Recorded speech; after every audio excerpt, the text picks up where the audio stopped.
Olá, gente, sejam bem-vindos a mais um vídeo aqui no canal, espero que vocês estejam bem. Estamos começando esse vídeo aqui de uma forma diferente, normalmente eu trago pra vocês vlogs, né? E esse vídeo vai ser um pouquinho diferente porque eu gostaria de trazer aqui pro canal, aqui pro YouTube, o meu conteúdo literário também. Vocês sabem que eu tenho um Instagram que falo sobre literatura, né? O @eduardodelima_blog, eu sempre tô divulgando aqui pra vocês. Porque lá eu falo muito mais sobre literatura. Aqui eu mostro uns livros que chegaram, falo que eu tô lendo um ou outro, mas eu nunca trouxe assim tão a fundo nessa nova fase aqui do canal. Então, eu gostaria de começar a falar, né, pra vocês aqui um pouco sobre as leituras que eu faço. E para começar, eu gostaria de trazer pra vocês uma série de livros que, assim, finalmente eu li. Que é a Tetralogia Napolitana, da Elena Ferrante. E tá aqui, ó, pra mostrar pra vocês. Eu tenho esse box, que é um box novo, né? Que é aquele preto e branco. Eu vou mostrar tudo pra vocês agorinha. E também tenho esse outro aqui, que eu comprei separadamente, né? Que é as capas que vocês já estão acostumados, que a gente vê por aí, né? Há algum tempo. São essas. Ai, deixa eu colocar assim pra ver se vocês conseguem ver direito. Enfim. Eu li a Tetralogia Napolitana, Amiga Genial, que é o primeiro livro, é de 2012. A História do Novo Sobrenome, de 2013. A História de Quem Foge de Quem Fica, 2014. E a História da Menina Perdida, 2015. Acho que é isso mesmo.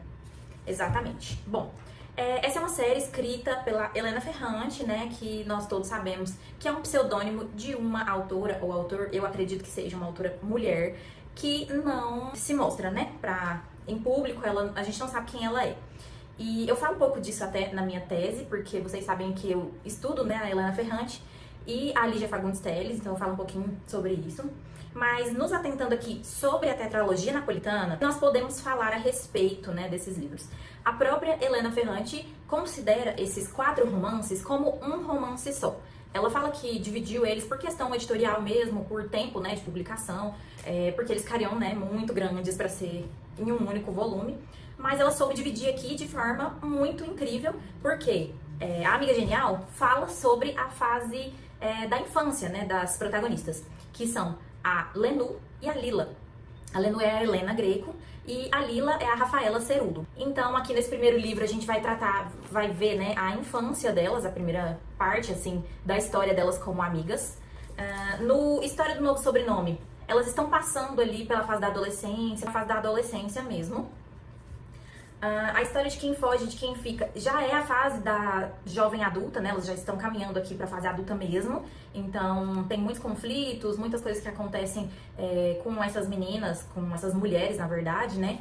Enquanto elas já têm ali por volta dos 35 anos, 30 e poucos anos. E a História da Menina Perdida, que conta a história da vida adulta para a velhice. Então, é uma fase mesmo de amadurecimento, em que elas já têm ali dos 40 e poucos para até 60 e poucos, enfim, pra frente. Esse livro aqui, A História da Menina Perdida, foi o que eu mais gostei, mas eu queria contar pra vocês um pouco da experiência de leitura de cada um deles. Bom, sobre a Amiga Genial. Eu gostei muito da leitura desse livro aqui, mas não sei se por elas serem crianças, isso talvez não tenha me pegado tanto. Eu consegui me conectar com as personagens um pouco mais depois, que elas já são mais jovens adultas. Bom, aqui eu consegui entender um pouco sobre a relação delas, apesar de que é uma relação muito complexa, né, de amizade. Vocês que já leram ou que vão começar a ler, essa é uma parte central, né, da história toda, que gira realmente em torno dessa amizade ao longo da vida das meninas. Nesse primeiro livro, a gente também já consegue perceber algumas questões que aparecem pra história, né, que a Elena Ferrante traz, que se passa em Nápoles, naquele bairrozinho ali delas, um bairro bem pobre, em que se mostra realmente a pobreza em que essas famílias viviam, né, essa bolha desse bairro em que aquilo ali era o mundo daquelas pessoas, então tudo que acontecia ali era como se fosse o universo. E também a questão da violência a todo momento aqui. Tanto a violência entre pais e filhos, quanto a violência do bairro em si, das pessoas que ali comandavam, de certa forma, né, as famílias que estavam, de certa forma, no comando de todas as relações e do dinheiro que ali transitava, né? Então, cada um vai ter a sua profissão, mas de certa forma, algumas famílias que realmente comandavam aquela bolha ali social, né? Trazendo emprego para as outras famílias, comandando realmente como as pessoas deveriam agir, e isso a gente consegue perceber durante todos os livros nessa Nápoles pós-guerra, né? Então elas estão vivendo aqui no início, nos anos 40, em que essas pessoas estão marcadas por esse fim da guerra e todas as suas consequências, né? Então esse é um cenário em que está inserida, né, essa história. A maior parte da história está acontecendo ali em Nápoles, nesse bairro. E esse primeiro livro a gente já consegue perceber algumas nuances disso, né? Essas duas meninas nos anos 40, com esse cenário de pós-guerra, né, da Itália, e todas essas relações existentes entre as pessoas que ali viviam. A História do Novo Sobrenome, pra mim, foi o livro que eu mais demorei pra ler. Foi um livro, assim, que eu achei um pouco mais difícil, porque ele tem muitos detalhes, e as coisas começam a acontecer mais por aqui. Essas meninas já são adolescentes, e aqui a gente consegue perceber sobre essa violência e as relações que elas vão construindo, além da relação entre uma e outra, com outros personagens aqui, né, do bairro de Nápoles. E aí a gente vê que nesse livro aqui, nesse segundo livro, os rumos, né, das vidas das duas protagonistas, das duas personagens, tomam rumos muito diferentes. A Lila toma um rumo totalmente diferente, que a Lenu até nem entende tão bem, mas aqui a gente consegue perceber como esses perfis sociais, né, como esses condicionamentos da sociedade mesmo, dali de Nápoles, daquele bairro, vão tomar muito mais força na vida das meninas, principalmente da Lila, que, agora contendo alguns spoilers, se casa, né, aos 16 anos, com uma pessoa de uma família que é um pouco mais abastada, ali, que tem poder naquela bolha social, e isso deixa a Lenu sem entender muito bem o que tá acontecendo, porque ela sabe que a amiga não tá apaixonada, né? Ela não é esse tipo de pessoa, principalmente aos 16 anos. Enquanto isso, a Lenu tá estudando, tá tentando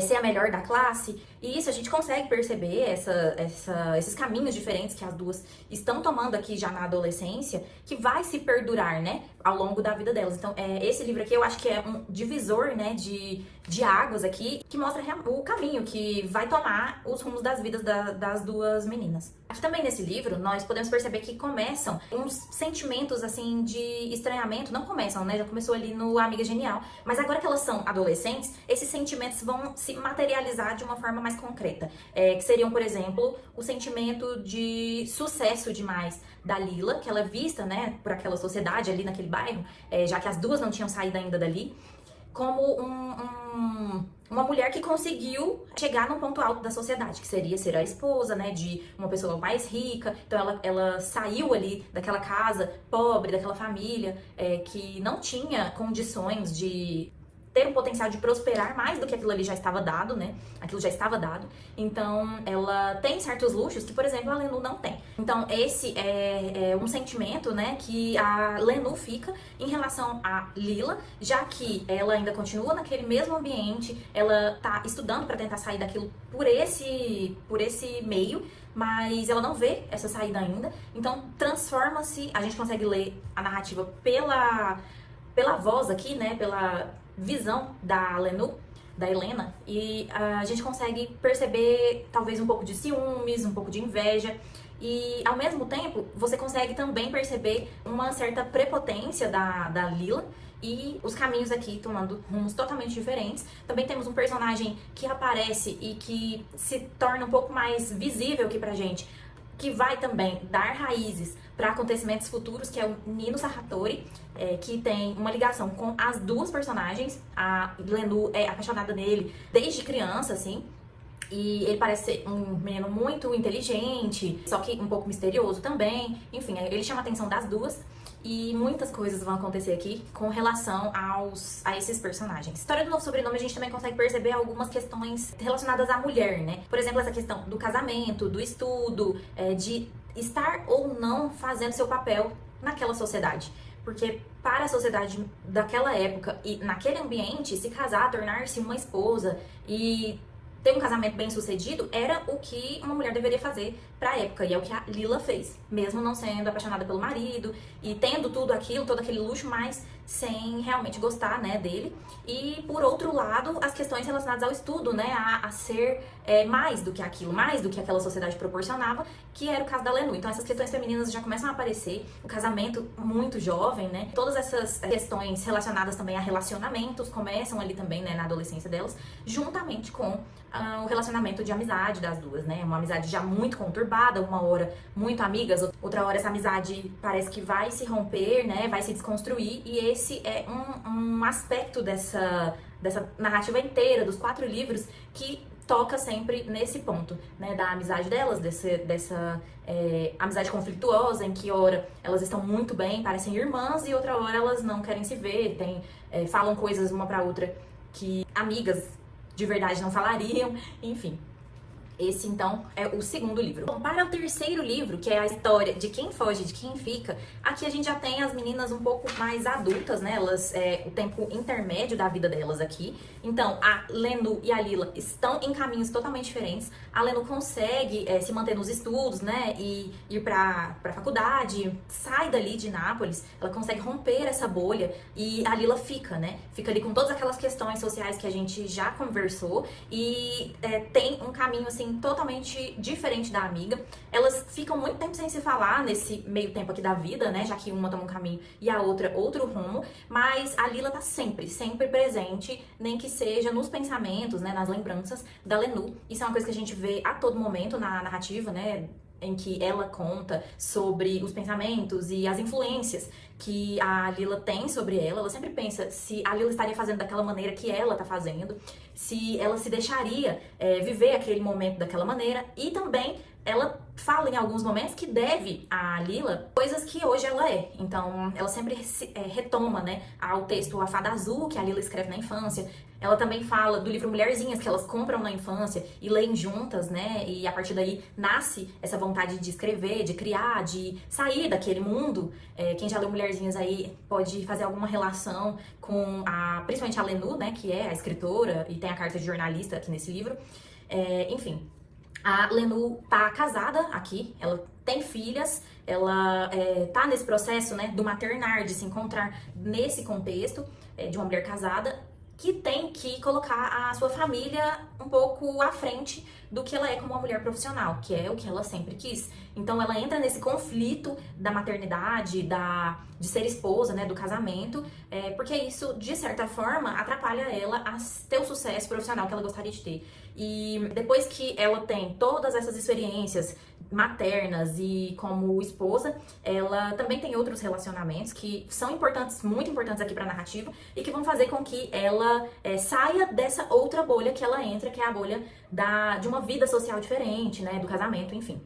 Então, o Nino reaparece aqui na vida da Lenu, já que anteriormente ele era um personagem que, apesar dela gostar desde a infância, teve um relacionamento com a Lila. Então, esse relacionamento com o Nino Sarratori é importante pra gente entender um pouco mais sobre como a infância, sobre como aquele local ali anterior, sobre como as relações mesmo da Lenu são construídas, voltam a esse ponto de encontro, né, ali do início de tudo, que é o Nino. Que o Nino, apesar de ter sido um relacionamento da Lila, não impede a Lenu de tomar esse rumo. Então isso é importante para a narrativa, porque a partir daí ela também vai romper esse cenário aí do casamento, né, da mulher bem-sucedida para aquela época, com filhas, enfim. Então, essas questões da maternidade me lembraram também um pouco outros livros da Helena Ferrante, em que ela fala sobre essas escolhas, né, que a mulher mãe tem que fazer com relação à carreira, com relação às filhas, essa questão do abandono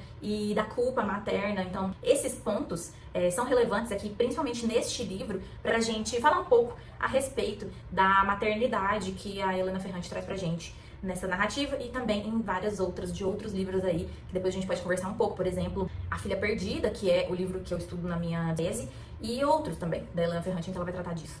Então, nesse livro aqui a gente consegue ver esse relacionamento entre a Lila e a Lenu voltando, né? Então elas têm uma reaproximação a partir do momento em que ela tem esse relacionamento com o Nino, e ele faz com que ela volte pra Nápoles, né? Pra essa cidade em que ela teve, né, sua infância, sua adolescência, e que ela tinha conseguido sair. Então ela volta pra Nápoles, e a partir daí a gente também consegue ver um pouco mais sobre o trabalho dela como escritora, essa questão criativa intrínseca às questões maternas, de relacionamento, todas essas nuances da vida dela que vão formar, né, essa pessoa que ela é. Então, falando um pouco também sobre formar, esse livro é considerado um Bildungsroman.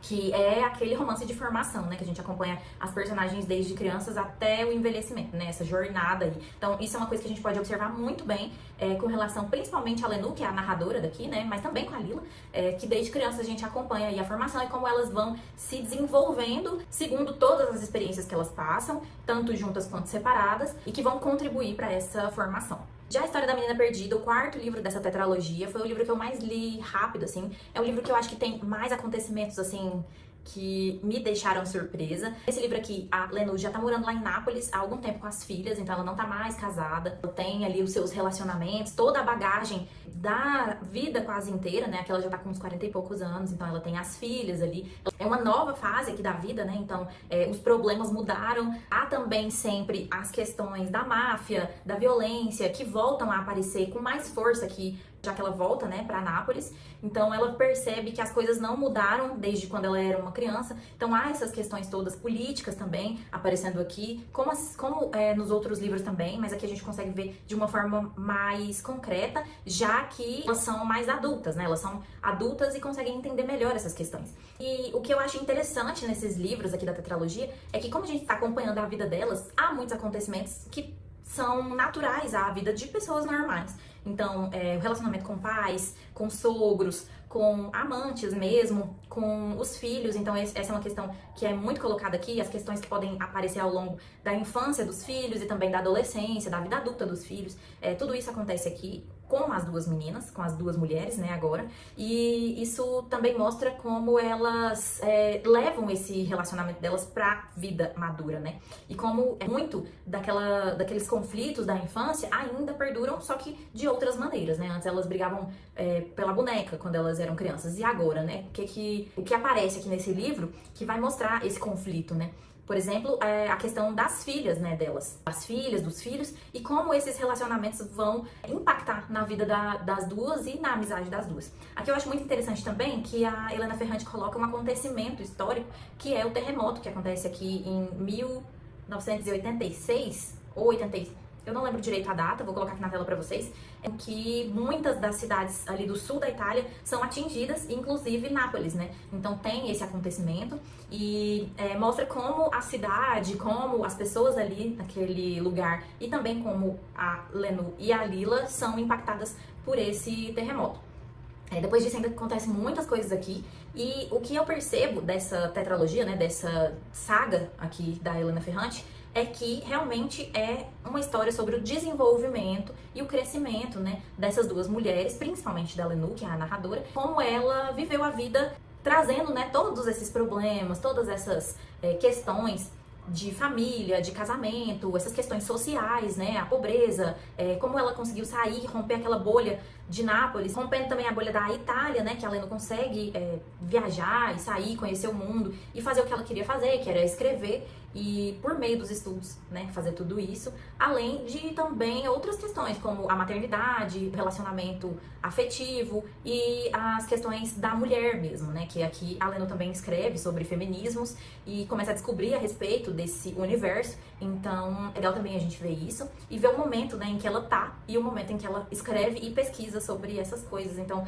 cada partezinha aqui, a relação dela com a sogra, por exemplo, com a editora, a relação dela com o Nino e com o marido, a relação dela com a Lila e como a Lila vê toda essa vida da Lenú, né, são coisas que estão relacionadas às questões femininas, né, às questões da mulher. Então eu acho importante a gente trazer isso também e pensar um pouco a respeito desses anos aí, né, dos anos 40, anos 60 da mulher, e aqui vai até os anos 2000, em que ela vai falar como era, né, pra ela escrever nesse momento e sempre trazendo como a amiga, a Lila, impacta ela nessa jornada que é a vida dela, na escrita dela, por exemplo, porque isso é falado também, ela sente-se impactada pela Lila de alguma maneira e por isso ela faz as coisas que ela faz, ou pensa as coisas que ela faz, ou não faz, né? Então, essa questão é muito importante, que eu vejo aí na amizade entre as duas, porque elas passam muito tempo sem se ver, sem se falar, mas a Lila tá sempre influenciando em tudo que a Lenú faz ou deixa de fazer, né? Então, eu acho que é mais ou menos por aí. Eu queria mostrar pra vocês também esse box aqui, né? Que é o box novo da série da Amiga Genial. Esse aqui é da Biblioteca Azul, outro da Companhia das Letras. E as capas são um pouco mais condizentes, eu acho, com a vida ali em Nápoles, né? Aquelas capas coloridas ali, eu não sei se elas traduzem muito bem sobre a história. Essas aqui eu acho que estão mais adequadas ao que a narrativa da Helena Ferrante quer passar, né? Então aqui tem umas cenas de Nápoles, a gente entende aqui melhor esse cenário da pobreza, da Itália nesse momento, do bairro.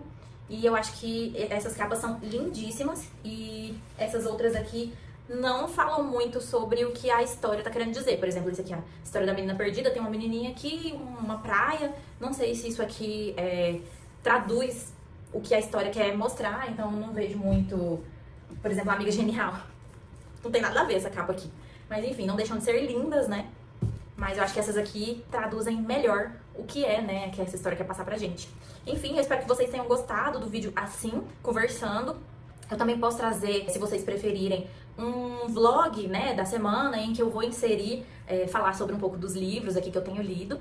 Mas é isso, espero muito que vocês tenham gostado desse vídeo. Se inscrevam no canal, cliquem no joinha aqui, comentem aqui embaixo se vocês já leram Helena Ferrante, se vocês já leram a tetralogia, qual dos livros vocês mais gostaram, se vocês quiserem comentar também sobre alguma coisa que eu falei aqui, pra gente conversar um pouco mais. É isso, então, muito obrigada por terem assistido e por estarem aqui. Beijos e até o próximo vídeo.